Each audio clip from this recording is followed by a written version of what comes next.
Joe Marino is a part of this whole story. Was there an illegal meeting last week that was held between the hospital and the Common Council members? And that is the big question, the OD focusing in on it. We were all in yesterday, and Joe is on the line right now. Joe Marino, good morning. Joe, thanks for coming on. Yeah, good morning, guys. Yeah, you had a good show yesterday. I listened. It was very informative. Well, I know Brock took some shots at you yesterday. Comment on Jim Brock. They are all in on putting this, really just putting this whole deal down. Because it looks like it's not going anywhere else. If it doesn't go in Utica, it's not going anywhere else. And they're all in. You want to comment on Brock and Brett Truitt? Yeah, no, look, I have really no issue with Jim Brock and Brett Truitt. I understand their angst. I mean, I don't agree with it, obviously, but I understand, and even this meeting, I get that, those two being non-professional, politicians or non-governmental units. I get that they think that this meeting would have been non-transparent or behind closed doors. It wasn't publicized. I understand them. My concern more is Mike Galimi, raising that question, being the council president, and frankly sitting through the entire meeting, not saying a word.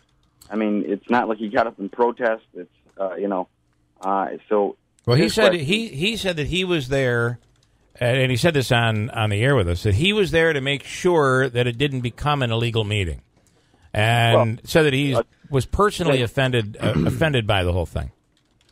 Sure, it just seems a little hypocritical. The council. This is a guy who you're talking about. When he first got elected, he came in with a book for every council member of the Roberts Rules of Order. I mean, he literally just he presented us a book of the Roberts Rules of Order. And being that he sat there, and if he was offended by the meeting, he certainly didn't show it. He, like I said, sat there, participated in every discussion that arose, and we've been chomping at the bit for information from this hospital, and they invite us to a meeting to learn some information. And the minute they do, they get accused of holding closed door sessions. I can't imagine, and I don't know what the number is. I can't imagine the amount of meetings that have taken place in regards to this hospital over the last 3 years that it's been in the state budget. So, the meeting itself was inane. It really didn't accomplish much. I mean, we kind of just learned what we had prior. What did you learn? You learned that it's time. You got to make a move here. But that we did before, Bill, and that's the thing that I didn't understand. I mean, and Mike Galimi knows this. The only meetings that the council had, I called a meeting of the Economic Development Committee a week prior, and I announced it to the public. I mean, that's my obligation as a chairman of a committee that's calling a meeting, that's inviting people in. We do have an obligation to call the public in, and we did. We announced it in the paper like we always do for our committee meetings. We had a quorum at that meeting, and that was an official governmental meeting. And at that meeting, we learned basically what we heard afterward, was that there is no more time left. The hospital is apparently spending $1 million a month on research and development and architectural fees and design fees and things like that. So they really can't put it off, because what we said was, is the time frame December, for instance, for the governor to possibly take the money out of the budget again, because we know that that's happened. Yeah. And he said, no, it's not. It's not December. December is too long. We're spending $1 million a month here. We're going to have to put everything on hold. So that's basically what we learned, and that's the real issue. The issue isn't who's meeting when, where. Again, I don't blame Brett Truitt or Jim Brock. I understand when there's more than 5 council people in a room, that does contain a quorum, and that does seem to be, something that's wrong. Mike Galimi, I think, should know better, that there was no official discussion, no legislation, no roll call taken. There was nothing on a docket. It wasn't our meeting. It wasn't, a council-driven meeting. It was an invitation from them. So, but there's real issues here, and we do have to come together. I actually agree with the mayor. How do you agree with the mayor saying that the mayor is saying you can't go any more than $500,000 per year on the garage, where Bill Morehouse seems to be okay with $700,000? Yeah, no, the numbers themselves. I think Morehouse is more accurate in what we could do in terms of our bond debt service, because we have money coming off, and this money going back on would pretty much put us at neutral from about 2 years ago. So it would not, for instance, add to our bond debt service. But no, I agree with the mayor that it's a lot of money, and I do believe that we need to figure out a way to do it effectively. And not, So how do you figure this out? The hospital needs to know, is the garage moving forward? Because if the garage is moving forward, they will continue to move forward. If the garage isn't moving forward, they're pulling out of the project. So what would happen? You call for a vote next week, and how would that go? So the council would vote on giving approval to this? What's going to happen? What's the process? I think the process is that a memorandum of understanding needs to happen between Tony Piceni and Rob Palmieri. I've been, and as odd as this may seem, I know the mayor and I butt heads on a lot of issues, but I've been as supportive as I possibly could to help him make the right decision and put numbers together. Anything that's been asked of me, I've done.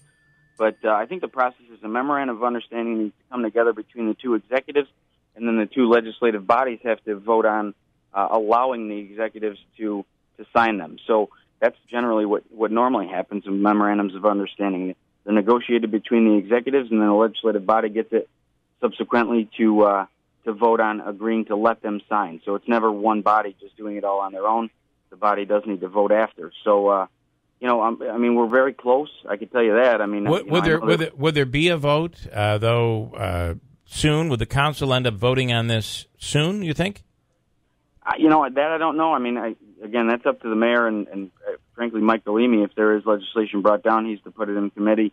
I just know what my position is. My position is that I just want to do anything I could to not hurt the city financially, but to make sure that we don't lose a $500 million project. Yeah. Because, like you said, it's not going to St. Luke's. It's just not. I know that that group is trying to push it there. But there's no money that's going to allow that to happen, and the hospital can't afford to let the $300 million state money go and then still do the hospital, because that's the only way that they would be able to put it at St. Luke's, right? So how did I understand that? I am told though that if an agreement is made that Jim Brock and Brett Truitt and No Hospital Downtown, that group will sue. They'll file a lawsuit, which would put this in the courts, which would slow it down. For how long, we don't know, which probably, if it's $1 million a month, the MVHS is spending, which we're told by them that this goes on much more than 2 weeks, they're going to back out of the project, and that would kill the whole thing. Do you see that as you're that confident that this was not an illegal meeting? Oh, listen, you got Bob Freeman in the newspaper today, who's the guiding force in New York State on open meetings law. He's confident that there's no. I'm not an expert. All right, well, let's bring in Bob Freeman right now. He's on the line right now, and as we said, Bob is the executive director of the State Committee on Open Government. And if there's anybody that knows, as Joe says, it's Bob Freeman. Bob, good morning. Thanks for coming on. Hi, how are you? It's interesting. You say if anyone knows, but to be honest with you, I've spoken to several people about this event, and I have no idea necessarily what the reality is. Right. It's sort of a he said, she said kind of a thing, and to my mind, the best thing that can happen would be that those who were present tell the world what occurred so that nobody is missing anything. Yeah. Is there, let's say that the council votes next week and the No Hospital group believes that it was an illegal meeting. They file a lawsuit. Can you tell me how that process goes? Well, the lawsuit is what is called an Article 78 proceeding. Mm-hmm. And it's interesting. The open meetings law has what I used to call baby teeth, but in reality they have grown to some extent. And my guess, and I don't know precisely whether there would have been a basis for conducting an executive session. It seems to me that there likely would not have been. But under the law now, assuming that a court finds that a public body like the city council or a county legislature or whatever it might have been engaged in substantial deliberations in private that should have occurred in public, number one, the court is supposed to award attorney's fees to John or Jane Q. Public who brings the lawsuit. And number two, if those closed deliberations that should have occurred in public but were private are followed by some sort of action, a court has the discretionary authority, not the obligation, but the discretionary authority to nullify the action taken. Now, and I've said this to people before, sometimes, even if you win, it's a Pyrrhic victory. Why? A court says, nope, you shouldn't have done it. I'm invalidating the action that was taken. Yeah. The board or the council could turn around and hold a valid meeting 2 days later and do it all over again, but do it correctly. Okay. Sometimes, I've asked people, they said, we want to bring a lawsuit. And the question is, well, if you win, what do you really win? Right. But again, my hope is that this issue will see the light of day. And in fact, I said to the city council president, I refer all the time to a statement offered by Judge Louis Brandeis now about 105 years ago. Sunlight is the best disinfectant. I really believe that to be so. Yeah. And if he and others, after this closed-door session, come out and explain to the world what was expressed, what transpired, the hope is that there will be sufficient information presented to the public that you can essentially say, well, no harm, no foul. Joe Marino is a councilman. And, Joe, can you explain, you want to comment, first of all, on what Mr. Freeman has to say? No, yeah. Hello, Bob. We've met a couple times. Sure. How are you? I'm well. Listen, I agree. And when I first became a council member, I remember Samantha Colosimo-Testa calling Mr. Freeman to come to the council. She did. I remember that night. Yeah, we had a great informative session. We were trying to learn the process, all being, part-time council people. You don't know the government that well, so Samantha invited Bob in. He came in and gave a great discussion as to what is an open meeting, what's not an open meeting, what's practical. At the time, we were talking about our website, so I won't get into all that. But my comment is generally, look, I was sitting in that meeting. There was no action taken. That's unequivocal. I defy anyone. And again, this is just me talking, but there was zero action taken. We were there to hear information from the hospital and Mohawk Valley Edge in terms of numbers that we had heard prior in an economic development committee meeting that was public. That was my meeting. That was announced. So there was no action taken, no vote taken, no roll call taken. And, it is a concern. Like I said, I don't blame anyone for having concern over it. All right, Bob. I'd like to interject just for the purpose of clarity for the listeners. Way back when the Open Meetings Law went into effect in 1977, there were boards all over the state that were saying, well, we're just going to get together to talk. We're not going to take any action. There will be no votes.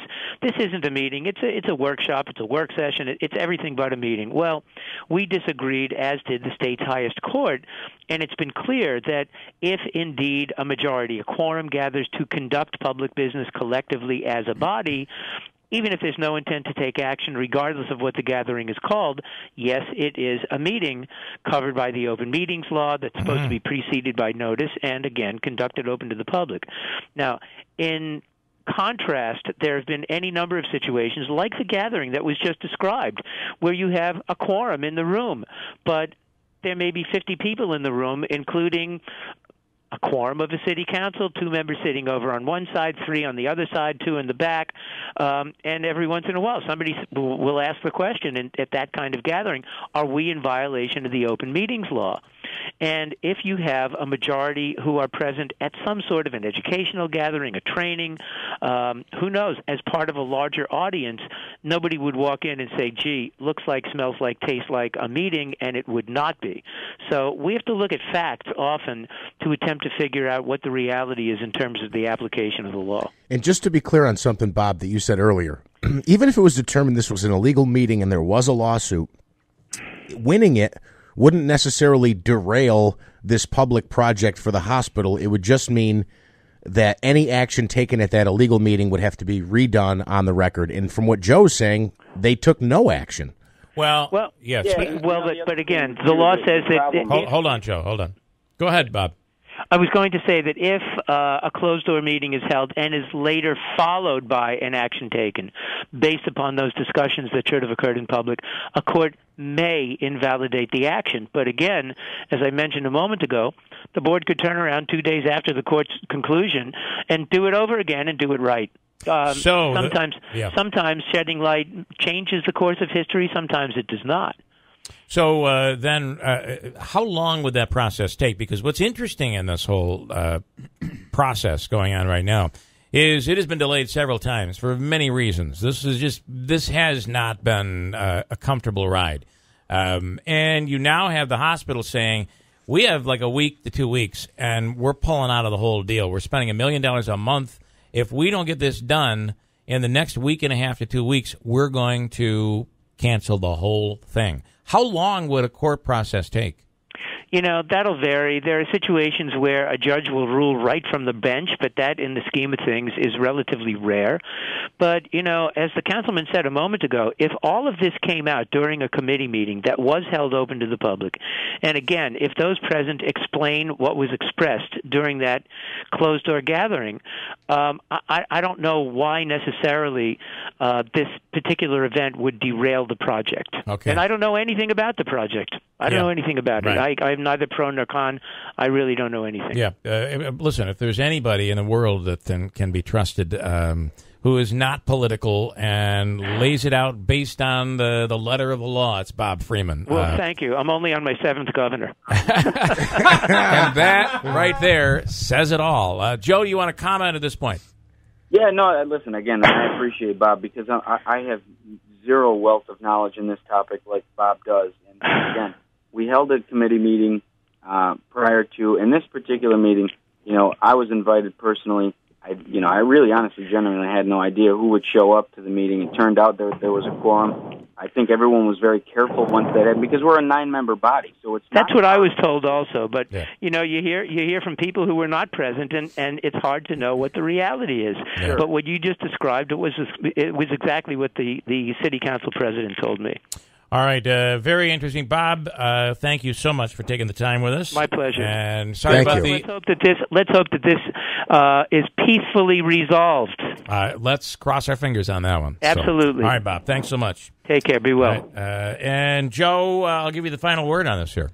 Yeah, no, thanks. Listen, like I said, I mean, I'm very aware that when we call a meeting, we have to make sure that it's open to the public. When we're invited to places, we really have no idea who's going to show up. When people did, no one took any action, and like Bob said, I mean, the things that were discussed, you can, verify because I can only speak for me, but everything was discussed in open, in public. And by the way, I mean, just for the record, there was 0 people that attended the public meeting that I did call the day, a week prior. So, I've been chomping for transparency forever. I want the hospital to get out there with this information. They're finally starting to, which I'm proud of. I think Steve and Bob Schofield did a great job yesterday. So I think that the information does need to get out there, and that's the only thing that we're worried about because this project is too big to let, petty politics get in the way, to let, that kind of stuff get in the way. So, whatever happens with this thing, I think that the city has an obligation to get the information to people, and that's all we wanted to do. I mean, in this meeting, this is, I believe, a distraction, like I said, but I certainly hope that it doesn't, become an issue that it derails everything before we even get a chance to actually put it out there. Listen, Larry questions here, and I thought Steve DeMeo did a great job in the presentation he gave yesterday and also put out a pamphlet and distributed it. Some are calling that secret papers. They're really not secret. It's just laying out how would the city benefit. So Larry asked this question. What revenue does the city get back for paying for garage and losing property tax for businesses that there are, and who pays for the new police maintenance building? And I think Steve really answered that yesterday. Do you want to take that one, Joe? Yeah, I mean, the bottom line was that we would be spending upwards of $700,000 and getting back $1 million in a 10-item list of direct revenue, and that's not even counting the ancillary things that would happen around it. But listen, they're valid questions, and those are the questions that we had. So, for instance, are we paying for the garage, and do we get revenue if people are paying to go in it? The hospital is saying that they're going to recover the cost of any revenue that goes in it. So that to answer his question directly, no, we will not be getting any revenue from the direct garage once it's built, but we will be getting the revenue from not paying for the upkeep of the Kennedy garage. Right, the Kennedy garage is a big. That's a big point in this. It's a money pit. Yeah. Yeah, that's $3 million you're talking about. The city doesn't have to burden themselves with, which is $248,000 a year. So based on DeMeo's numbers, stuff that you don't have to pay for because of the project, and stuff that you'll receive, benefits, revenues you'll receive because of the overall project, at the end of the day, he showed a net profit for the city of Utica. A net positive. And again, this is about health care. I've always said economic development is 10th on my list of why I support this hospital. But, if people are talking about the numbers, those are they. We are benefiting financially from this hospital. not to mention the 3,500 people that are going to be downtown, the demolitions that we won't have to do. But, the police maintenance garage is a concern. I understand that part of the question. We are concerned about it as well. We're looking into, quelling that issue. But if the question is financial, it's clear as day that there will be a financial benefit overall year from this hospital. All right, Joe, we appreciate the time. I think this helps clarify it. The next couple of weeks are going to be really, really key. I'm really interested to see where all this plays out.